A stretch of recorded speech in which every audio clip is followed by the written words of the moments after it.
The 12th of January 2025. I hope it didn't say 24 hang time. It's very hard. I watched that, but it's all 25. All my videos now are 25. President Netanyahu of Israel is not going to the Trump inauguration.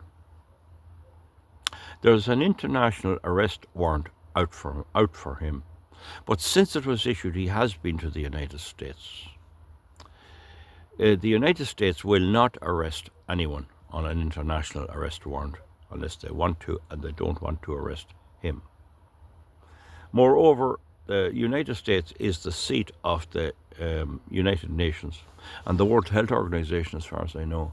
And so by arresting people coming into the United States, it would mean people couldn't travel to these meetings, and particularly the United Nations meetings.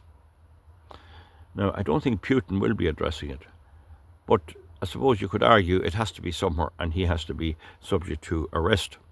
But we'll see how that goes. But there is a rumour going around that Netanyahu is not getting on well with Trump. And I have always tried to predict Trump and analyse him big time. And my opinion of Trump is that he is not a man without a heart. He doesn't like killing. There'll be people on here, he's a buster, he's this, and the orange man bad, and he's a bully, and he's this and he's that, and this I will crack. I'm listening to it for years. We had a lot to do to overcome it. That's the media, people listening to radio, television, Sheridan and BBC and CNN and getting filled their heads full of propaganda. I think that Trump is going to say to Netanyahu when he takes power, this thing has to be straightened up. We're going to straighten this up. And I think he's not going to agree with what is Israel's agenda. And I know I have a lot of viewers very, very close and very fond of Israel and believe Israel must be protected. But I think he's going to go back to the two-state solution.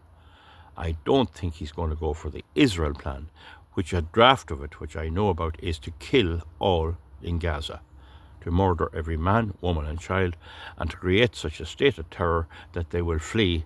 They'll approach the neighbouring countries and get out, whether by boat or whatever. I think that's what is Israel's plan, and that's very extreme. I don't approve of that. But people say, they have to protect themselves. Well, we'll see how that goes.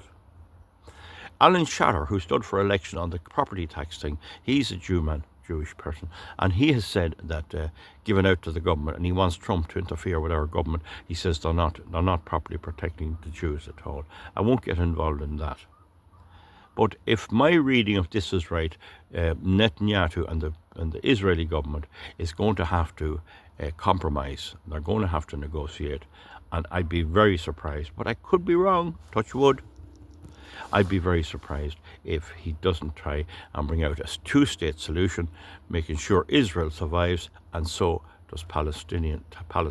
And that would be quite popular in the world. That's the story there. So we see all these international things panning out, and my job is to bring it to your attention, what I think is right. Of course, I could be partly wrong. It doesn't always work out. I haven't been too far wrong yet, however.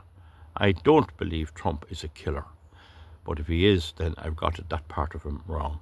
Okay, we'll see you back for something else. Comment underneath and keep your comments logical, sensible. And you needn't be coming along and saying all Irish troops are liars, all solicitors are liars, all politicians are liars. If I had to get elected, I'd be a politician. So you're effectively calling me a liar. All teachers are liars, all police, all Gardaí, all liars. That will not wash. And when this goes on a while, there's a fella there doing it, I'll start deleting comments like that. You have to make a cogent argument and a sensible argument. You can have a different opinion to me, but it must be sensible and it must be reasonable. Okay, we'll see you back soon. Goodbye.